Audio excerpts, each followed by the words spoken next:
Praise the lord. ఈ దినము కొరకు సిద్ధపరచబడిన దేవుని వాక్యం చదువుకుందాం. మత్తయి సువార్త 6వ అధ్యాయము 19-20 వచనాలు చదువుతాం. జాగ్రత్తగా ఆలకించ మనవి. భూమి మీద మీ కొరకు ధనమును కూర్చుకొనవద్దు. ఇక్కడ చిమ్మెటయు తుప్పును తినివేయును, దొంగలు కన్నము వేసి దొంగిలెదరు. పరలోకమందు మీ కొరకు ధనమును కూర్చుకొనుడి. అచ్చట చిమ్మెటయైనను తుప్పైనను దాన్ని తినివేయదు, దొంగలు కన్నము వేసి దొంగిలరు. ప్రభునందు ప్రియులారా, ముందుగా మీకు హృదయపూర్వక వందనములు తెలియజేస్తూ ఉన్నాను. దేవుడు కొండ మీద ప్రసంగంలో చేసినటువంటి ప్రతి ఒక్క మాట, ఆయన ప్రతి ఒక్కటి కూడా విలువైంది చెప్తున్నాడు. ఇక్కడ చదువుబడినటువంటి విషయం, కొండ మీద ప్రసంగం అంటే అది గిన్నిస్ రికార్డెడ్ అని చెప్తారు. ఇక్కడ పరిశీలన చేస్తే మానవ స్వభావం యొక్క ప్రవృత్తి ఏంటంటే ఆస్తులను కూడబెట్టుకోవడమే. ఈ విషయం తెలిసినటువంటి ప్రభువారు భూ సంబంధమైనటువంటి ఆస్తులను, భోగభాగ్యాలు, అంతస్తులు, లేదంటే మనుషుల్ని సమకూర్చుకోవటం, ఇవన్నిటిని గురించి ఒక హెచ్చరిక చేశాడు. వార్నింగ్ అనుకుంటమే. ఎందుకంటే ఇవి భూమి మీద కూడగట్టుకున్నవన్నీ కూడా పిల్లరా తాత్కాలికమైనవి, త్వరగా తుడిచిపెట్టుకుపోతాయి. మరి ఈ విషయం మనుషులకు తెలుసుదా? తెలుసు. అలాగని ఇల్లు కట్టుకోవద్దని చెప్పలేదు, మంచి వస్త్రాలు వేసుకోవద్దని చెప్పలేదు, లేదా మంచి ఇల్లు కార్లు తిరగొద్దని చెప్పలేదు. కూడబెట్టుకొనుట, కూర్చుకొనుట, అర్థమవుతుందా పిల్లరా? వీటిని గురించి హెచ్చరించాడు. అయితే మరి ఎక్కడ కూర్చాలి? పరలోకమందు ధనం మాత్రమే, పరలోకము నుండి కూర్చుకొనుట ధనం మాత్రమే ఎప్పటికీ తీసివేయబడలేదు అని చెప్తున్నాడు. పరలోకంలో ధనం కూర్చుకొనడం అంటే మళ్ళీ కొంతమంది అంటారు దశంభాగం ఇవ్వడమా అని చెప్తారు. దశంభాగం ఇవ్వడం మాత్రమే పరిమితం కాదు పిల్లరా, దేవునికి విధేయత చూపించే ప్రతి పని కూడా పరలోకంలో పెట్టుబడి పెట్టడమే. ఈ భావన మనం తెలుసుకోవాలి. కానీ మన సంకల్పం ఏమిటి? చేసే ప్రతి పనిలో, డబ్బుతో మనం చేసే ప్రతి పని మాత్రమే కాకుండా మనం చేసే ప్రతి పనిలో దేవుని ఉద్దేశాల నెరవేర్పు ఉందా లేదో చూసుకోవాలి. అక్కడ మనం కూడబెట్టుకుంటూ ఉండాలి పిల్లలు. నేను ఒక న్యూస్ చదివాను. ఒక క్రైస్తవ సంపన్న మహిళ, రిచ్ లేడీ అన్నమాట, క్రిస్టియనే. ఆమె చాలా బాగా సంపన్నంగా బ్రతికింది. భూమి మీద ఉన్నప్పుడు ఆమె టైం, ఆమె ట్రెజర్ అంతా కూడా తన కొరకే ఉపయోగించింది. దేవుడిచ్చిన ఆయుష్కాలం కానివ్వండి, ఆస్తి కానివ్వండి, తన కొరకే ఖర్చు చేసింది. ఒక రాత్రి ఆమె ఒక కలగంది. ఆ కలలో ఏమిటంటే ఆమె పరలోకం వెళ్ళింది. పరలోకం వెళ్ళినప్పుడు అక్కడంతా చూస్తుంది.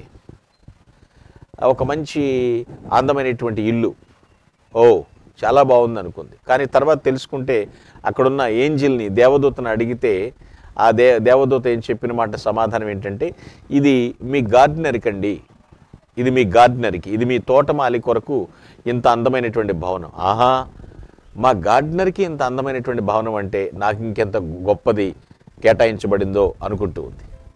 అలా కొంచెం ముందుకు వెళుతున్నటువంటి తెలిసినటువంటి విషయం చూస్తే ఇంకా పెద్ద ఇల్లు కేటాయిస్తారనుకుంది. కానీ ఆమె ఆశ్చర్యపడేటువంటి రీతిగా ఆమెకు ఒక చిన్న కుటీరం ఇవ్వబడింది. చిన్న కుటీరం. అదేంటి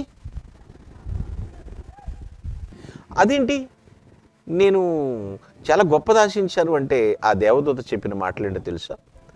అమ్మా, మీరు పరలోకమునకు పంపినటువంటి ధనంతో ఇక్కడ వారు తమ వంతు కృషి చేసి దీన్ని కట్టారమ్మా, ఇంతవరకే, ఈ కుటీరం మీకే అని చెప్పారు. ఆలోచించండి ఏం జరిగింది అక్కడ. ఈ భూమి మీద ధనము కలిగి ఉండి బాగా కూర్చుకొనుట ఏంటి పరిస్థితి? ధనము కలిగి ఉండుట తప్పు కాదండి, అది కాదు. కానీ వాటిని మనం ఎక్కడ కూర్చుకుంటున్నాము అనేటువంటిది ప్రాముఖ్యమైనటువంటి విషయం. ఈ భూమి మీదనా, పరలోకంలోనా అనేటువంటి ప్రాముఖ్యమైనటువంటి విషయం. ఒక జరిగిన సంఘటన మీతో పంచుకుంటాను. న్యూయార్క్లో ఒక స్టాండర్డ్ ఆయిల్ కంపెనీ స్టార్ట్ చేశారు. స్టార్ట్ చేసినటువంటి ఆ ప్రారంభ దినాల్లో చైనాలో కూడా దాన్ని ప్రారంభించాలని అనుకుని అక్కడ బాగా పని చేయగలిగిన వారు కావాలి, చైనా ప్రజలతో మమేకమైపోవాలి, ఆ భాష తెలిసి ఉండాలి, వారిలో ఒక నమ్మకాన్ని పుట్టించాలి. అలాంటి జాబ్ ఇవ్వటం కొరకు ఎవరు దొరుకుతారని బాగా వెతుకుతూ ప్రారంభించారు. ఆ స్టాండర్డ్ ఆయిల్ కంపెనీ ప్రారంభించిన తొలిటి దినాల్లో అన్నమాట. అలా అందరినీ సర్వే చేస్తే ఒక ఆయన కనిపించారు. ఆయన పేరు డాక్టర్ ఆర్ఏ జఫ్రే గారు.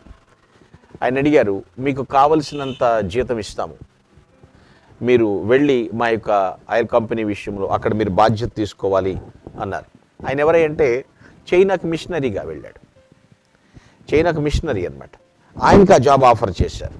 ఎందుకంటే ఆయనకు అన్ని అర్హతలు ఉన్నాయి కాబట్టి ఎంతైనా మీకు ఇస్తాం, భారీ జీతంతో మీకు మంచి పదవి ఇస్తాం అని వాళ్ళకి చెప్తే ఆయన నిరాకరించాడు. నో, రిజెక్ట్ చేశాడు అతను. ఎందుకు అంటే దేవుని కొరకు ఆత్మలు సంపాదించడమే నా దర్శనం. దేవుని కొరకు ఆత్మలు సంపాదించడం ద్వారా పరలోకములో ధనము కూర్చుకుంటున్నాను. అండర్స్టాండ్? అర్థమైందా పిల్లరా? కాబట్టి అతని ఆసక్తి ఏమిటి? దేవుని కొరకు ఆత్మలు సంపాదించడంలో పరలోకంలో నేను ధనం కూర్చుకుంటున్నాను.